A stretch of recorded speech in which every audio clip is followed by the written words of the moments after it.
Volumes of revolution. Here's a curve here, got it here. And then basically if we can rotate this curve in our mind's eye around the axis OX, it generates a volume. So you can see the shape that's generated here when you rotate such a curve around the x-axis.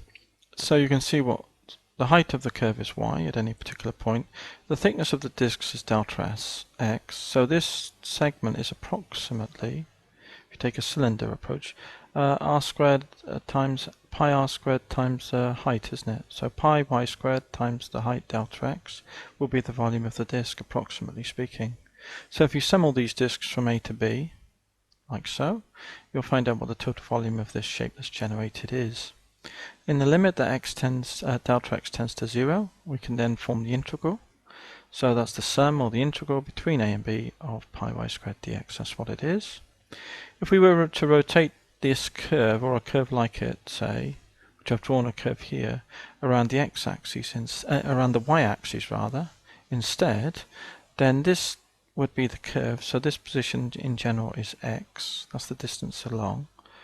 And when you rotate it, you get a disk again, but it's pi, the radius is x, so it's pi x squared, and the height, little height of that is delta y, isn't it? A small height of y. So there's the segment, and we're summing those disks from C, the height C on the y-axis, to D on the y-axis. So we got pi y squared dy, integral of between C and D is the volume of that shape rotated about OY. So there's the two formulae then that we need to use. Let's look at our example. Volume of y equals x squared from 0 to 2. If we draw a little sketch of that, just for our own reference sake, here's y equals x squared then, like so. Here's x is 2. So if that's rotated, we'll get this shape here, won't we? And we'll get little discs formed here, like so. And this will be a big disc, of course, like so. And there's the shape that's generated. So we want to sum these. This is delta x. As we said, this height is y on the curve. So the volume for rotated about the x-axis is pi y squared dx between a and b. So vol is equal to the integral of pi r squared times the thickness of each disk from a to b. We're going from x equals 0 to x equals 2. So from 0 to 2 then. To 2. Y squared in this case is going to be x to the 4 on the curve, isn't it? So we've got pi x to the 4, because that's y squared, just square this, dx, so put it in, between 0 and 2. Standard integral, so we get pi x to the 5 over 5. I've taken the pi outside because it's common multiple. Top value take bottom value. The bottom value is 0. Top value is when you put 2 in. 2 to the 5 is 32 over 5. So the volume is 32 over 5 pi units cubed. So that was that one.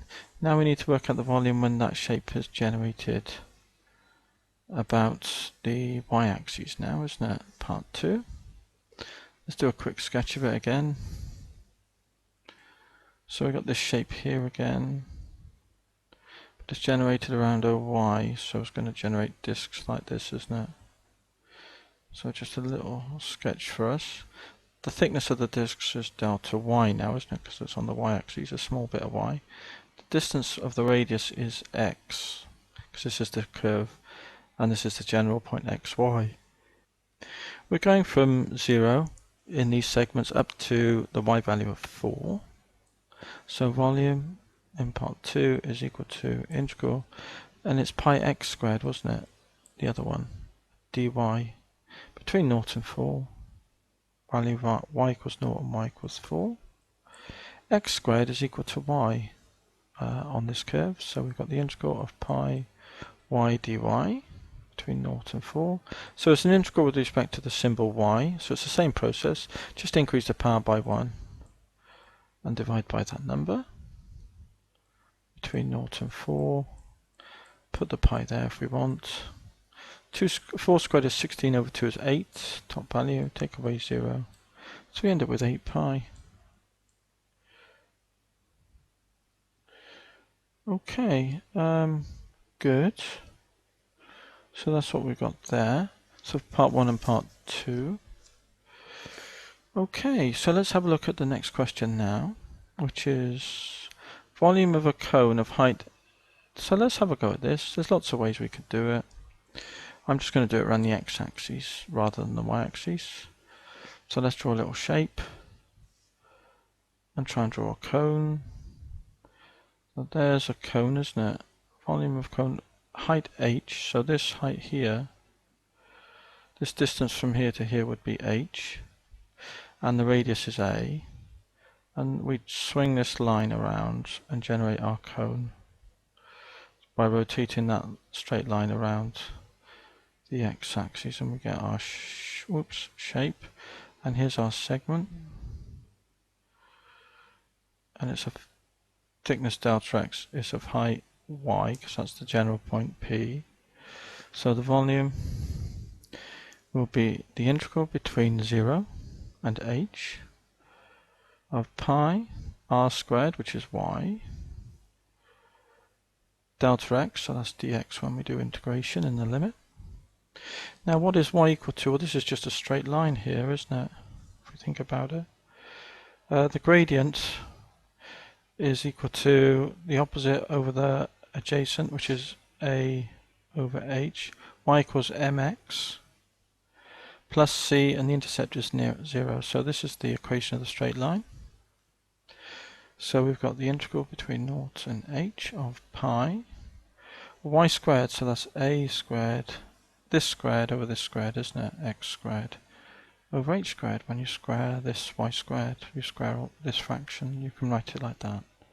dx pi a squared over h squared, then integrate, so this is just a constant multiple of, so I'll put that there. Integral of x squared is x cubed over 3. So we could take the 3 out as well if we wanted. 0 to h, which is pi a squared over 3 h squared. And then we've got x cubed, h cubed minus 0 cubed, isn't it? So that's equal to, the h cubed will cancel, 2 of them will cancel. So you get pi a squared h over 3, or a third pi r squared h, because a is the radius of the base, and that's the formula for a cone.